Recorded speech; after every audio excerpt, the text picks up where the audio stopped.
یه روز رفتم سیم ایتش خانشون، گفتم خوله کنی همو چوجتون، گفتک باشی گوش که مرا بچه جون، روزی دیلکتت دم بفهمون. گفتم خوله چوجتون دوست داشتم، بی چوجتون زندگی را نخواستم.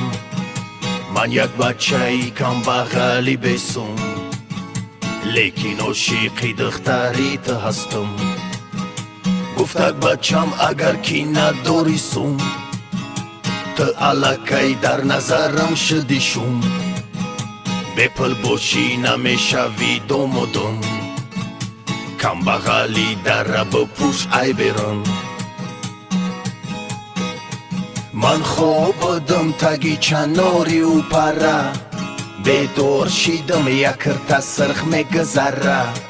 گفتم کرتا سرخونه اکتا او ببره، در سویه کرتات مرا خوبره. کشکی نمیشد خونتون در 82، ای غموی تره نمیشیدم دایدو. پدسانی تنجم ای محله کلینین، خواستم که شوی در اوچهی مکلین. در سکسیه ای ما باشه دارم حولی، کرولا داری ما باشه دارم جیگولی. تو اینتلیگنت ما بچه ای جنجالی، کشیلوکی تو پرجباکی ما خولی.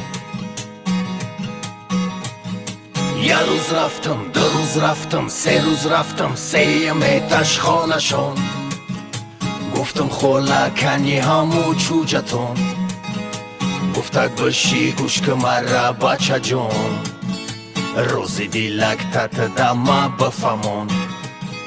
یه روز رفتم سیم ایتش خانشون، گفتم خوله کنی همو چوجتون، گفتک باشی گوش که مرا بچه جون، روزی دیلکتت دم بفهمون.